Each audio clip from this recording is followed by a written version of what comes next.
यदा यदा हि धर्मस्य ग्लानिर्भवति भारत अभ्युत्थानम् अधर्मस्य तदात्मानं सृजाम्यहम् परित्राणाय साधूनां। आपको इस वीडियो के माध्यम से मैं कुछ विशेष दिखाना चाहता हूँ। जरा गौर करें छोटे जीवों पर। सभी जानते हैं चींटियाँ। अपने कार्य को करने में इनकी तन्मयता को तो देखिए, और यही इनकी सफलता का राज है कि एक छोटी सी चींटी मिलकर संगठन में कितना बड़ा कार्य कर लेती हैं। जिसको जो काम सौंपा जाए केवल उसी में अपने काम में निरंतर प्रयासरत, दूसरे के काम में उंगली नहीं करते। और यही कारण है कि धीरे धीरे कितना बड़ा साम्राज्य बना लेती हैं कि सोचने वाले की कल्पना से भी बड़ा। अब देखिए कितना क्षेत्रफल रहा होगा इनके आकार के हिसाब से।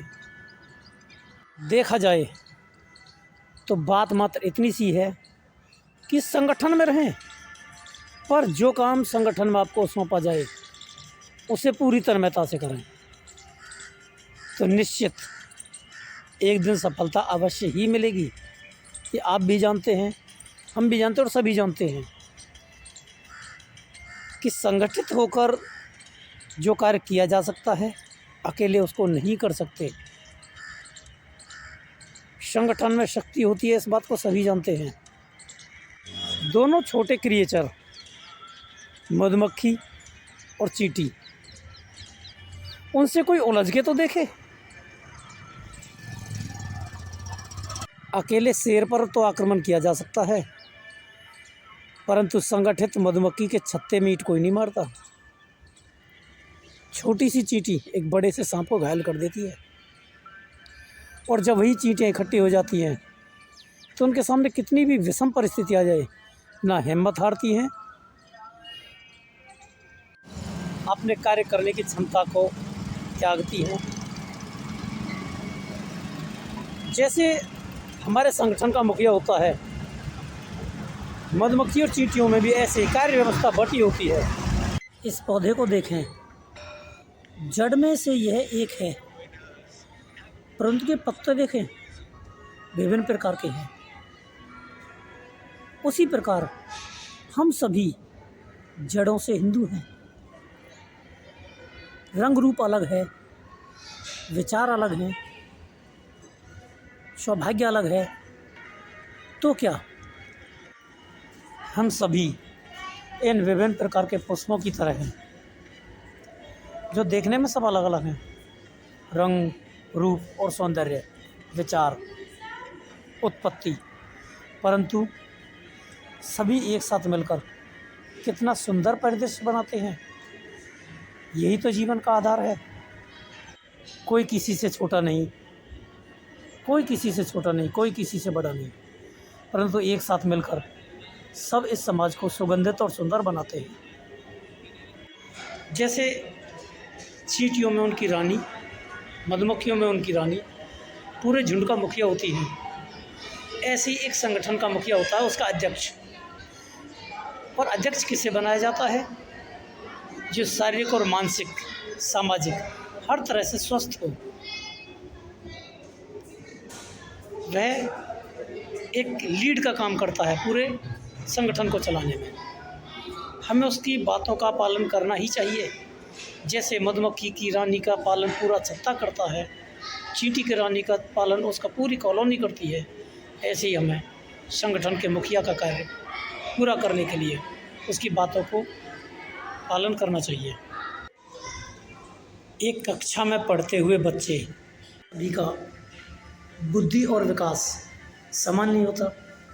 ऐसे ही एक संगठन में जितने भी सदस्य होते हैं सभी का बुद्धि और विवेक समान नहीं हो सकता।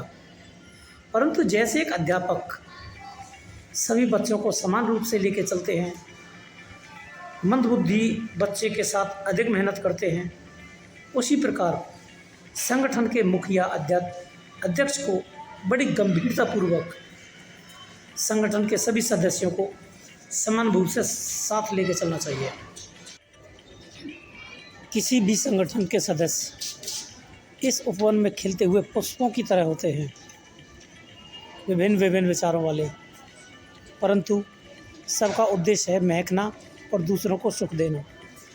इसी प्रकार संगठन के अध्यक्ष को चाहिए कि विविधता होते हुए भी उनके लक्ष्य को ध्यान में रखकर सभी को साथ लेके चलें। और संगठन के सभी सदस्यों से भी यही अनुरोध है, किसी भी संगठन से जुड़े हों परंतु इस उपवन में खिलते हुए पुष्पों की तरह अपना कार्य करते रहें। संगठन के सभी सदस्य इन्हीं पुष्पों की तरह खिलते रहें, सबको सुगंधित करते रहें, अपना कार्य करते रहें, जिस भी प्रकार से हो सके समाज को सुदृढ़ और धर्म को सशक्त बनाने के लिए जो भी आप कर सकें करते रहें। और आपसे अनुरोध है कि जितना भी हो सके हिंदू स्वराज संगठन से जुड़ें और अपने कार्यों में तत्पर हो जाएं, क्योंकि कहा जाता है उद्यमेन ही सिद्ध्यन्ति कार्याणि न मनोरथ न ही सुप्तस्य संघर्षस्य प्रविशन्ति मुखे मृगा। अर्थात परिश्रम करने से ही मनोरथ सिद्ध होते हैं, केवल मान लेने से कार्य पूरे नहीं किए जाते। इन्हीं शब्दों के साथ जय श्री राम। आप सभी निरंतर अपने कार्यों में लगे रहें और अपनी ओर से जितना हो सके अपना पूर्ण देने का प्रयास करें। जय श्री राम।